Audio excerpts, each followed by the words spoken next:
Hi everyone, my name is Fett. I'm an independent producer and recording engineer at the Azalea Music Group in Nashville, home of Azalea Studios. And you're watching Taxi Tech Tips. These are recording tips that you can use at home and elsewhere. Enjoy the tip and you can get some more information about us at the end of the video.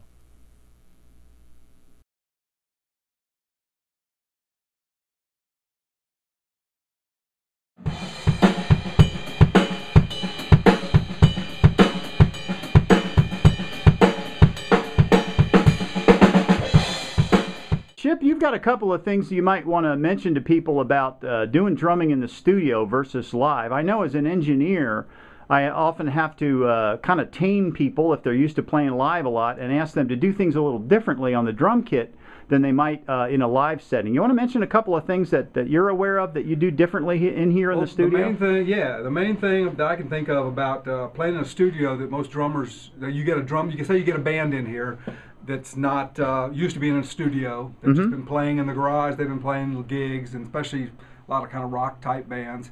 They're used to really just going crazy and bashing the hi-hats, bashing the cymbals, bashing everything. And one thing to let them know if you're having a problem with levels is mainly the hi-hat. You need to play the hi-hat much softer. Say a live situation you're playing, you know, studio. Want much less hi-hat. You don't need near as much. Same thing with cymbals. You don't need to play your cymbals like you're in an auditorium.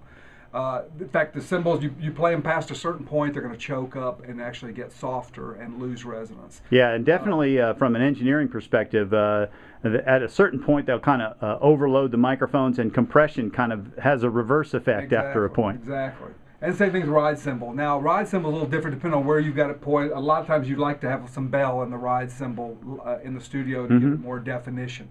But cymbals especially. Cymbals and kick drum, there's a lot of guys will play, they'll be playing, and then they go to a fill, then everything gets really loud.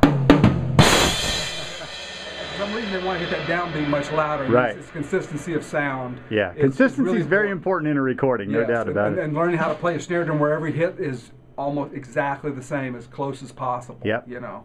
Yeah, I've had to go in and fix some odd snare hits on things that just kind of jump out or disappear. Yeah. And it's kind of a nightmare for the engineer, definitely. Yes. That's why it's usually better. The simpler, the better.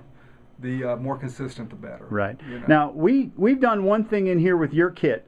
We did kind of early on, and we experimented a little bit, but what if we got inside the kick drum here? We've got an open front, but we don't have a completely open shell inside in terms of resonance, right? No, and here, you know, it's the one thing, this room is relatively dead compared to some studios that have like stone walls and wood everywhere. Right. And conversely, you wouldn't think this, but really the deader the room, the deader the drums. And the liver the room, the liver you can have, the less dead you can have the drums. And so we used to notice there's some tape on the toms a little bit, some moon gel on the snare, pillow in the kick drum. If I was in a liver room, the drums would be more open. Even. Right.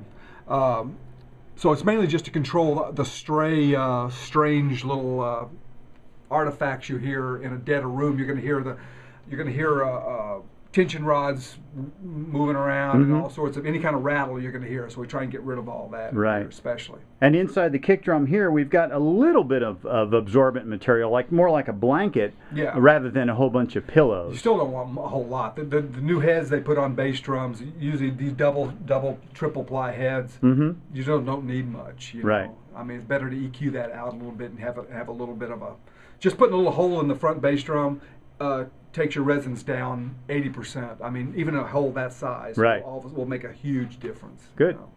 And how about one more quick thing? You mentioned something about tuning to me earlier, tuning a kit for the studio. Any brief thing you want to say about that? Generally, you tune lower. I find myself tuned lower. This snare drum, for instance, is a 6.5 depth drum, which is probably the deepest shells I normally use. Let me get a shot of that here while we're at it. Live, usually a 5-inch drum, just because it cuts through better. And this is tuned somewhat tight, but this is as tight as I would ever have it in the studio, probably, because generally the mic, for some reason, the mics hear things at a higher pitch, especially snare drum, than what the drum ever is. You know, it might sound real fat in here, go in the control room, if anything, it's going to sound less of that because you're not hearing your room right around. Right. The mic is at a different place than your ears are.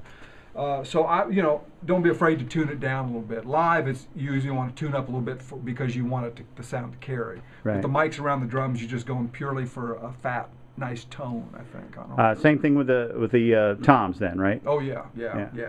I mean, that's a general thing. I mean, there's no real rules other than make it sound good. Obviously, if you go in for a project in a studio, it's nice to have fairly new heads, which these don't have right now. These are actually due to be changed right now.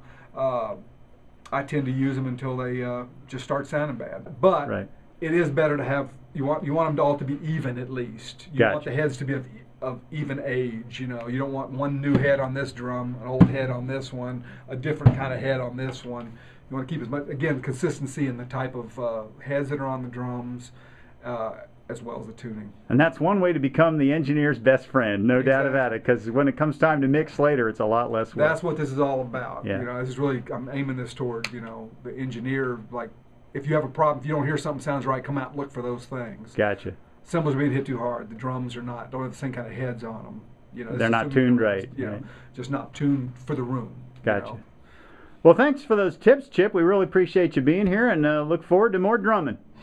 Thanks.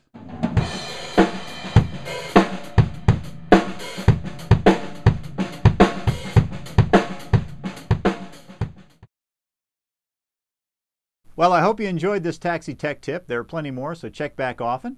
And you can also get a hold of us at www.azaleamusic.com. That's A-Z-A-L-E-A music.com.